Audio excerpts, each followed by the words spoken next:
If you've seen the headlines, then you know all is well and good in the world. Justice has been served. The big corporate giant bully is being taken down and served a piece of their own medicine because Nintendo is getting sued.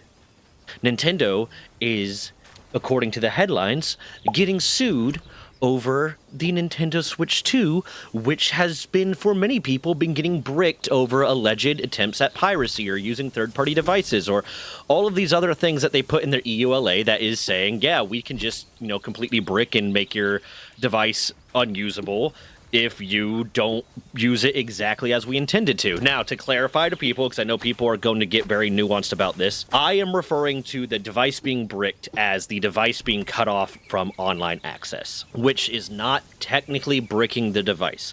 You can still get on it, you can still, press buttons on it and see things pop up and the GUI be displayed and blah, blah, blah, and all this different stuff. But because we live in a world now where pretty much all gaming and all games are now just keys that you get that have to download online in order to be usable, denying online access to a device is effectively denying or is effectively making the device unusable in the way that is intended, especially since now a lot of games are live service and require you to connect online. So if Nintendo is making your Switch, like the actual device, not banning your account, not, suspending your account, none of that, but making the actual device unable to access the internet, that is effectively making the device unusable for its intended purposes.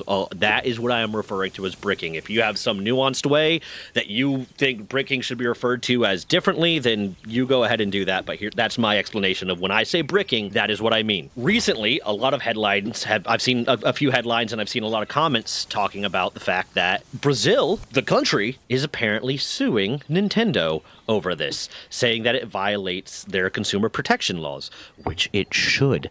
A company should not be allowed to basically make a device unusable after it is sold, making it so that you get banned from online services, like you can't play on multiplayer games, you can't do this, suspending the account, punishing the account. That is one thing, and that gets more nuanced, and is that okay or not? We're not discussing that today. What they are doing is making it so that the device itself is unusable, which has led to a lot of situations where, like this article right here, a man buys used Switch 2 only to realize Nintendo bricked the console, because they're not banning the account, they're not deleting the account, they're not suspending the account, they're not doing any of that. They are flipping some switch on the console that makes the console unusable, which means you can't even say, well, shit, my account is banned and they got my social security number and they got my genetic code and told me I'm no longer allowed to play Nintendo games, which is something they would never do. I have a theory, conspiracy theory, but I'll get into that in a second. They're not just doing that. They are basically making the product worthless because it cannot do the things it's supposed to do, which means you can't say, oh, my account has been banned, I'm going to try to resell it and at least get some of my money back. They're probably not honoring, I'll need to look into it more, but they're probably not honoring requests for refunds. It doesn't stop people from reselling them, from going on like Facebook Marketplace and saying, oh, I have a Nintendo Switch 2, but my grandma bought me a Nintendo Switch 2 for my birthday, so now I have two Nintendo Switch 2s, and I want to sell one of these Nintendo Switch 2s to buy my grandpa a nice gift as a thank you, and blah, blah, blah, and then sell them a Switch that has been bricked. Now, this third party that has done nothing wrong, even by Nintendo standards, which are very loose in what is wrong, is now in possession of a product that is essentially worthless, and that creates a whole bunch of other issues. But that's not it. That's not the main discussion. That I have other videos on Nintendo bricking their Switches that is stupid. But here's the thing. All the headlines that I've seen, for the most part, are referring to Brazil suing Nintendo. And that seems like a wild thing because this is a country suing a company. And a country suing a company that is not based in their own country. But that's not what's happening. Let's get this right out of the way. And I recognize I am 100% certain. I haven't decided on the title of this video yet, and I definitely haven't made the thumbnail for this video yet, and by that I mean my editor hasn't made the thumbnail for this video yet, but I guarantee it's going to be a little bit clickbaity and say something like, Brazil sues Nintendo, or Nintendo finally gets sued, or something like that, and it's probably going to have the word sued in quotation marks because it is clickbaity, yes, but part of the point of that is so that people will click on this video, and then watch the video, hopefully before commenting. That doesn't happen most of the time, but watch the video before commenting, and then have it explained to them that no, from everything that I have researched, Brazil is not suing Nintendo. There's not a lawsuit going on. And if you see any comments below here that are saying that Nintendo is getting sued by Brazil, and Brazil is suing Nintendo, and there is a lawsuit in effect, know that they haven't made it to the at least 6-minute mark before commenting on this video, and they have not gotten the full scope of the story before commenting on this video. And to all the people that have a problem with that, here's my answer. Yes, sometimes clickbaity titles for articles and stuff can be very, very misleading, but the people that are going to read the title, not read the article, not watch the video, not do any of the due diligence, are just going to believe whatever they're told to begin with. They're going to believe the first thing that they're told, so it doesn't matter what I say. And it doesn't really matter what the title is, because they probably already saw the title that Nintendo was getting sued, and they just want to believe that anyways. So it doesn't matter. Anyways, going on. Why isn't Nintendo getting sued? Why are all these articles saying that Nintendo is getting sued even though they're not? Even though I am telling you right now, right here, that based on all the research that I've done, Nintendo is not actually getting sued. Well, I want to make sure I say this right. Procon TAC SP, which is the Sao Paulo branch of Brazil's Consumer Protection and Defense Program, basically their consumer rights program, their government organization that is designed to protect consumers in Brazil, has released a press release. They released a press release. That's all they did that, and then they sent a notification to Nintendo. This press release says, Procon TAC SP notified Nintendo requesting changes to clauses considered abusive in contracts signed with Brazilian customers. The main complaint involves the unilateral and unjustified cancellation of subscriptions to the company's services. They didn't file a lawsuit. They notified Nintendo that you are breaking the law in our country, and we would like you to change that. We would like you to update the EULA. We would like you to change your policies and your procedures so that is not breaking Brazilian law. Please do this. And that probably comes with an implied threat of, and this happens in a kind of a lot of cases too, when the government steps in to like talk to a company about, hey, you're doing something wrong. Like I know this is cases like with the FDA, I believe it is, when they're looking at the nutrition facts, or maybe it's the USDA, I'm not sure. When they're looking at like nutrition facts and there's something wrong in the nutrition facts, their first option oftentimes isn't, we're going to sue you and litigate you. It's to send a notice that says you need to change this right now, because the next step is going to be a lawsuit, and that's not going to be fun for you. So they notified them. They said this. The action, and I'm reading from the Procon website, the official .gov website for Procon in Brazil. The action revealed a broader problem. Nintendo has no formal representation in Brazil. This makes it difficult to mediate conflicts and for pro-consumer protection agencies. So what they had to do is reach out to the Nintendo headquarters in the United States. So this Brazilian agency that Brazil speaks Portuguese had to reach out to the Nintendo headquarters, the Japanese company in the United States, an English-speaking country, a primarily English-speaking country, let's put it that way. We don't have an official language. In order to contact Nintendo and say, hey, you need to knock this off. And only then, only after they did that, did Nintendo actually hire representation in Brazil, because they don't have representation in Brazil. I should have done this before I start recording. Let me real quick look up what percentage of sales happen in Brazil. I can't find the specific percentage that is Nintendo related, but Brazil represents 1.3% of the global video game market revenue. There you go. That's what we got. So 1.3% of the global market revenue. Nintendo itself does not have representation in Brazil. That is one of the problems that Procon is kind of stating here.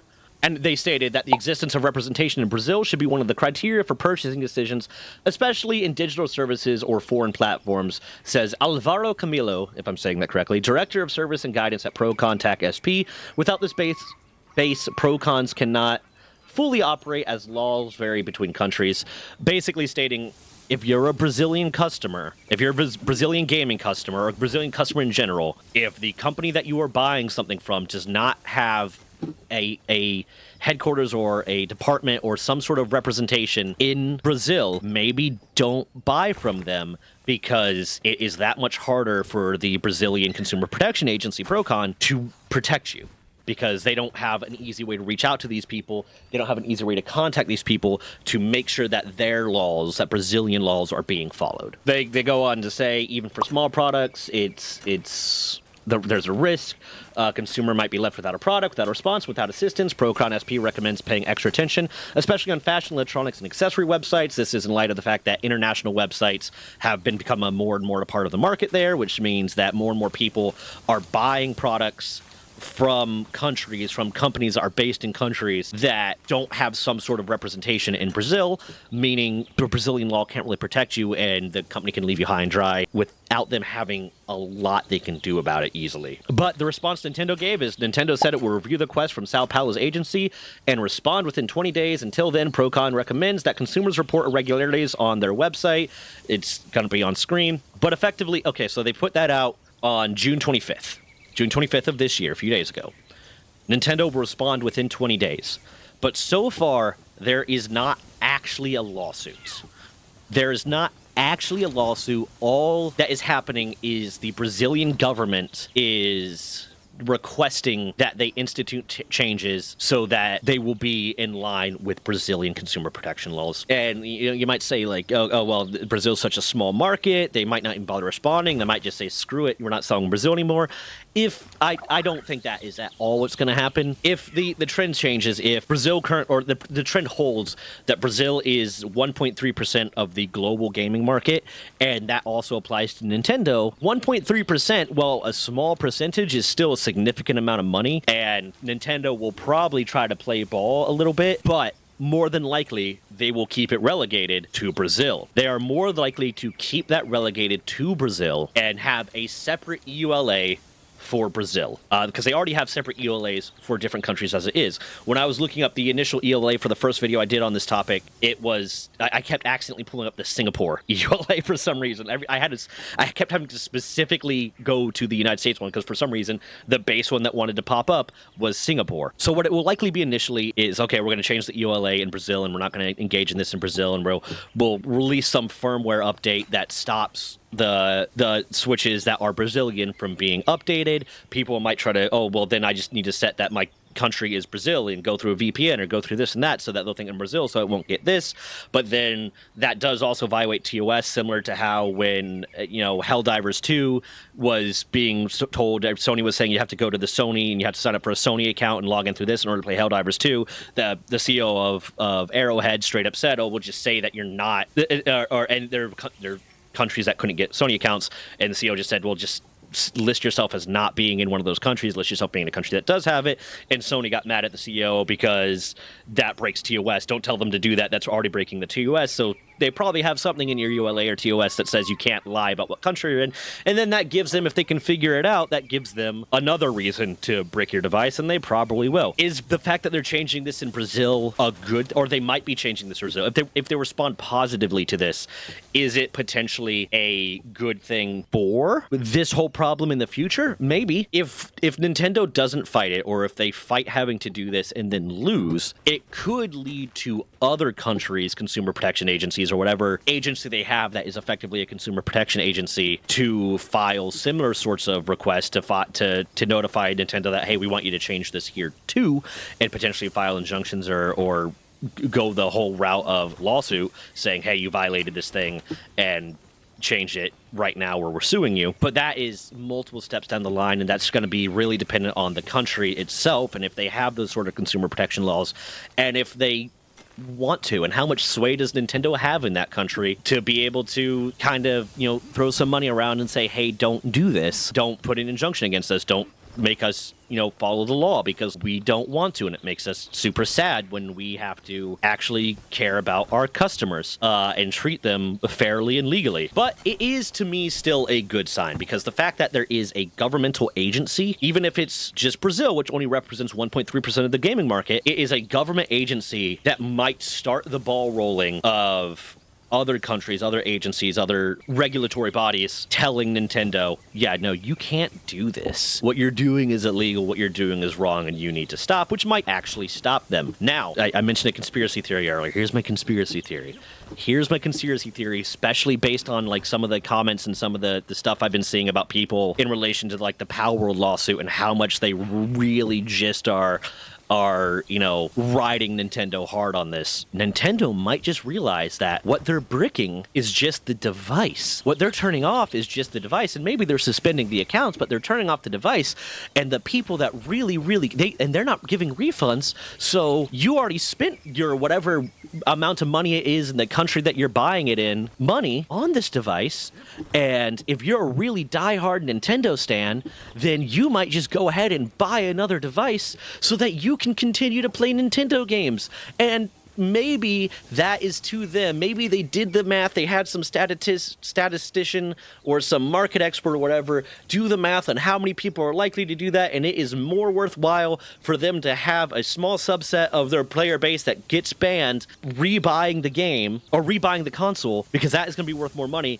than the games they buy, especially since like the reason for banning is notionally anti-piracy, so they're worried that, the people that are pirating the games but had to buy a Switch to do it aren't buying enough games anyway, so it's actually more worth it for us to brick their Switch, keep that money, keep whatever is like $450, whatever it is. How much does the Switch do? $450, and then make them buy it again, because they weren't going to spend $450 on games anyways. They were going to pirate them.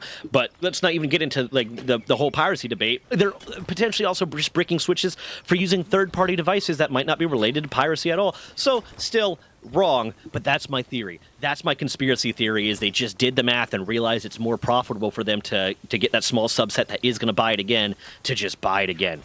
Anyways, there's that. If you like this, please like, subscribe, and turn on notifications, because I looked the other day and like less than 3% of my subscribers have notifications turned on. If you turn on notifications and make sure that all your YouTube notifications are turned on, then you will get to see the videos right as I put them out a lot easier, and that helps me a lot, because then my videos get more views, and that makes me very happy. As well, I have memberships turned on. There's a bunch of advantages that come with memberships, but as of right now, all the funding from memberships is going to go straight to my editor. It is going to go straight to him until I get to a point where I'm making enough money between ad rev and memberships that I can hire him full-time and give him a full-time salary and paycheck, at which point, it'll be more of a split, and part of that money will go to other stuff, and some to me and some to working on other projects, and somewhat to working on hiring people to help me with other projects, etc., etc. But please leave a like, leave a comment, leave a subscribe, watch my other stuff. I'm going to keep track of this one. Right now I'm already tracking a lot of Power Nintendo stuff and other crap, and the videos are... Oh, I always do it wrong. The videos are over there, and the playlists are over there. But I'm going to keep track of this, too, to try to keep everyone updated on it. But, as well, if you're interested in watching me live, I stream Monday, Wednesday, Friday, and Sunday, 2 p.m. to 8 p.m. U.S. Eastern Time. I use live commentary mode to help stop the trolls, but if you're interested in watching me stream and want to chat and stream, leave a comment under the pinned post on this video, and I will make sure you're an approved user.